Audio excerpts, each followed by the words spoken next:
Hello everyone, it's Nobility Bibulus, and I want to thank all 1,000 of you for making each and every day a little bit more horny. Before we get started, I have a couple of lighthearted questions for you. Do you enjoy child murder and enslavement? And I say, hey, what a wonderful kind of day, if you can learn to work and play. How about a genocidal murder of a town via nuclear bomb? Hi, I'm Maggie.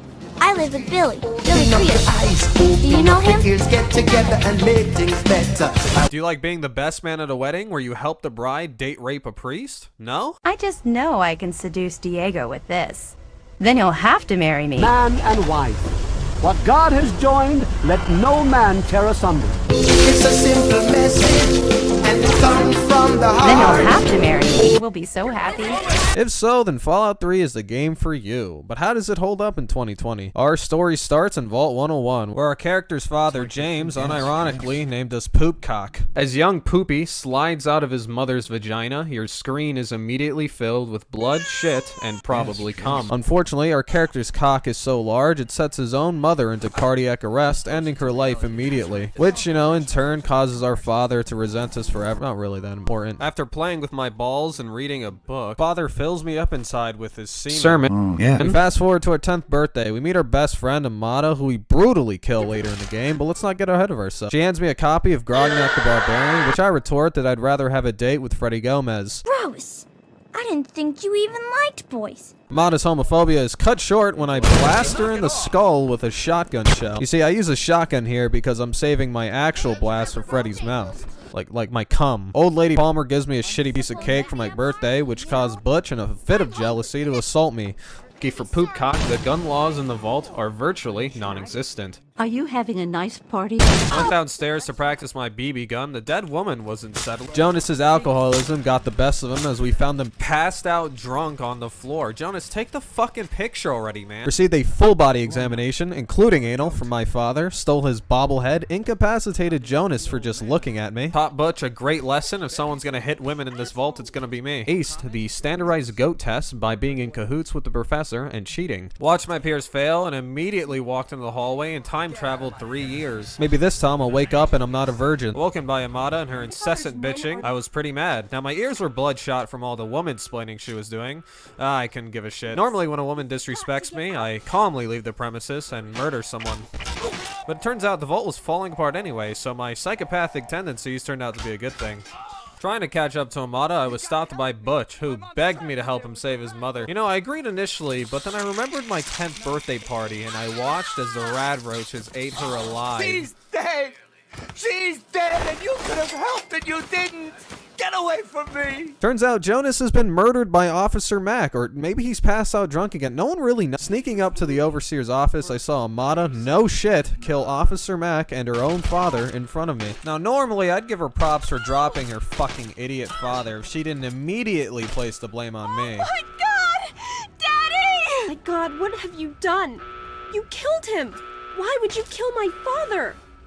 Amada, what the fuck are you talking? Amada, I'm still a virgin if you want to do it. Get away from me! Immersing myself in the story of Poopcock was quite the challenge. Game director, father, master manipulator Todd Howard falsely advertised this game as an RPG, when in fact Fallout 3 is more of an action-adventure game. Role-playing in Fallout 3 is a fool's errand. I like to pistol whip the homeless. Despite growing up with a homophobic, patricidal maniac, I wondered if playing the bad guy in this world was my best option. I was confused. Why would an escaped orphan vault dweller enter the home of a drug-addicted whore, manipulate her into giving him her entire life savings, and then kill her like some fucking animal? Fallout 3 gives you the freedom to become a generic good guy, or, Hitler. And just like that dead whore who probably drank buckets of cum for caps, I will continue to kill innocent people and children for bad karma and XP. Something that stuck out to me while playing Fallout 3 was the repair skill. Having the ability to create and maintain workbench weapons gave the game a fun new twist. Moira gave me a full-fledged erection when she helped me build the rocket launcher. This weapon is the shit. Aside from women, you could pick up any object in the game and fire it at your enemies. It's pretty cool, and it gives these random clutter of items like the cup much more meaning in the game. In need for supplies to build my gun and shoot my adversaries, I cleared Moira's inventory just as fast as I removed her head clean off her shoulders. I made a deal with Mr. Burke to nuke the town of Megaton. My.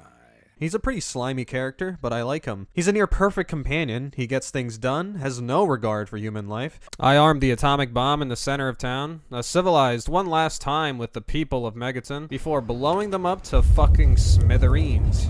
You know, jokes aside, that's a lot of people. Mr. Tenpenny, who organized this entire operation, was kind enough to reward me with a suite at his own Tenpenny Tower. Beautiful room with my very own robot butler. Free drinks, a bed, and a bobblehead collector. Anyway, I returned the favor to Mr. Tenpenny by killing him. If you couldn't tell, you'll have a much better time in Fallout 3 if you leave things like empathy at the door. Just remember, you're nothing but a deranged orphan and a cum slut for XP. Soon as characters aren't part of the plot, you just off them like nothing. Fuck is wrong with this old man? Fallout 3's morality choices are so black and white, it almost feels like a parody of an RPG, and I fucking love it. It's almost like some sort of cruel joke to see my character, who just wants to see his father, attempt to track his location through the scent of the milk and cigarettes he promised he was getting, only to take a couple of wrong turns in life and end up manipulating the election votes of a small town. The Republic of Dave is a pretty interesting quest. This remote town is in the far right of the map, and it's run by Dave. It's also inhabited by a bunch of simpletons who can't think for themselves. It was like being stuck in purgatory with a bunch of League of Legends players. They all happen to worship this guy Dave. They give him absolute power and they just shower him with praise. And I think it was Obama who said, "Absolute power corrupts absolutely." And I'd be damned if I was gonna let some Kim Jong-un wannabe take away his citizens' freedom. It's time the people of the Republic of Dave deserve to be free. I ran over to Rosie, convinced her for her to run for president. It took some convincing, but she agreed. Now, it was an unrealistic request, as the rest of the town was so brainwashed that they voted for Dave anyway, but what Dave didn't anticipate was me tampering with the ballot box. Dave, having then lost the election, in a fit of rage, decided to rage quit the town. He really seemed pissed off and disappointed. I started to wonder, was Dave really such an asshole? I mean, sure, he was drunk on power, but he never harmed anyone. He provided for his people, and they legitimately found happiness in a very cruel and corrupt world. It was then that I reconsidered my decision. Not because I fired him from his job, but for keeping him alive for more than 10 seconds. The guy was an absolute dick. What the hell? By the by, earlier when I said these people needed to be free, I actually meant they needed to be free from tainting this world with their fucking stupidity. Listen, being a good guy, perfection. Love it. Child murder, that's fun, dude. He's not gonna just kill him and leave, right? Okay. NPCs, they never really die if you think about it. They just become part of your skill tree. It's a really warm, welcoming thought. Just, you know, don't step on any pieces of brain on the floor. The karma system is very flawed and serves pretty much only one purpose. One, if you're a good guy, you get to have the coolest companion in the entire game. Unlucky for me, I've killed so many children that this was definitely not the case. However, if you decide to become Hitler reincarnate, you're able to enter the enslavement camp on the spot. There's no need to flex. We know who you are. Effectively skipping a rather tedious quest of enslaving 2 people and a teenager. Now, given the circumstances of my behavior, I went ahead and did it anyway. In the camp, you have raiders acknowledge your criminal efforts, Hey, sorry, man. Let me get out of your way. kissing your feet in fear of you killing them. You also have women and children to purchase as property and murder as you please. And lastly, watch a bartender's head explode because he didn't pour enough vodka for this gentleman. Brotherhood of Steel are the good guys, and the Enclave and Super Mutants are the bad guys. Gotta storm Galaxy News Radio, which is overrun by a bunch of mutants. 3 dogs are there, and let me tell you right now, the story when it comes to these factions are actually boring as fuck. The only people who matter are Sarah Lyons of the Brotherhood of Steel and Plankton's wife Karen from SpongeBob. What you might actually give a shit about is the location of my father. Now, where is my dad? Well, I'm not an expert in answering that question in real life, so what makes you think I could answer that in a video game? Well, it turns out I actually can. I found Poopcock Sr. in an abandoned vault. Turns out all these vault dwellers who look the exact same are frozen in a VR chamber. Now, there's a fraction of a chance that they're all looking at some state-of-the-art advanced hentai, and an even bigger chance that they're all dead. And that's exactly the type of chance Poopcock is willing to take. I jump into the chamber immediately, cock in my hand, only to find myself jebaited and inside the body of a child. Now, Epstein vibes aside, don't make it weird, guys. I'm in the body of a young boy, but it's my younger self. We're traveling back in time, for fuck's sake. This isn't pedophilia, this is Fallout 3, not the Smash Brothers community. I met Betty, I thought her face was pretty ugly, so I tried correcting it with my fists. You can't do that here. And now you have to pay. Long story short, he's actually an old scientist inside of a girl's body, except you see, The residents of Tranquil. he's in that girl's body by choice, so point the fingers at him. He tasked me with the quest of messing with the lives of the other Vault Dwellers, aka all the grown-ups in town who have no idea they're in a simulation. What ensued was a hilarious blur of breaking up marriages, bullying kids to death, setting up traps for housewives, and finally, slaughtering the entire town as the pint-sized slasher. Now, since I did Betty's bidding, she let me leave the simulation with a dog, who turned out to be my father. Pretty weird shit. I reunited with Poopcock Sr., we reminisced about the past, but, you know, it was mostly just me bitching about that whole abandonment thingy. We traveled to Rivet City, we met with Dr. Lee, the same lady who pulled me out of my mother's beef curtain, and got to work on Project Purity. Turns out my father abandoned me for a good reason. I was already an adult, old enough to make my own decisions. All Daddy wanted to do was leave so he could start up his old project and restore drinking water to the wasteland. You know, honestly, that makes sense. I don't know why I was... Honestly, I feel kind of like an asshole now. Cleared out the Jefferson Memorial, set up the lab equipment, but before we could do anything, the Enclave, aka the bad guys, showed up and took over the entire operation. Hello? Yeah, so my audio bugged out while I was recording this, and I don't have the... So I'm just gonna make the audio myself, like with my mouth. Give me the password to the purifier. No, we can't. My wife died for this project. Please don't kill me. The password is 216. I wasn't talking to you, fucking bitch. I need to take a piss. I've been here for everyone shut the fuck up! That's kind of rude. Let me think. If I hit the self-destruct button, I swear to God. We ran to the good guys for help and brought a huge robot to help us fight the Enclave. Me and Sarah Lyons cleared out the room. Dr. Lee informed us that we need to turn on this thing now or the entire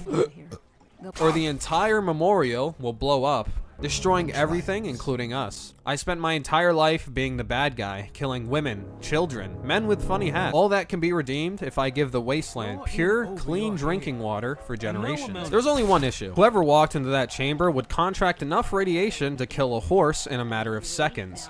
Not gonna lie, I might have volunteered to sacrifice myself for the better humanity, but I also might have changed my mind and let Sarah do it instead. Also, I might have installed a virus onto the water, which would eventually result in the death of millions. Like, my bad, Sarah. I would say the concept of Fallout 3 triumphs over any of the Fallout games in existence. The game literally starts with a new family and ends with them. Traveling down a desolate and destroyed Washington, D.C. has to be one of the coolest places for a setting in a video game. You have DLCs, which are great additions to the game, which consist of aliens, Metro Last Light, and a one snow mission from Modern Warfare 2. That being said, how Fallout 3 is executed is its downfall. It's hard to care for any of these characters in the story, especially when they're written poorly and the actors just give such weak performances. The karma system is hilariously bad and not only kills any morally ambiguous moments, but promotes linearity in almost any situation. Decision being entirely good or bad with no discussion doesn't work for an RPG. One DLC I forgot to mention was Broken Steel. Fallout 3's ending is so bad that they had to create an entire DLC just to fix it. You know, that doesn't feel too good. Fallout 3 is one of the goofiest games to ever exist, and I refuse to believe that Bethesda tried to make a legitimately thought-provoking title. But just because Fallout 3 is a fucking disaster, it doesn't mean it isn't fun. It just means it isn't good, which is why I give Fallout 3 a 7 out of 10, but only if you download the child killing mod and wreak havoc on the wasteland and refuse to use any of your brain cells.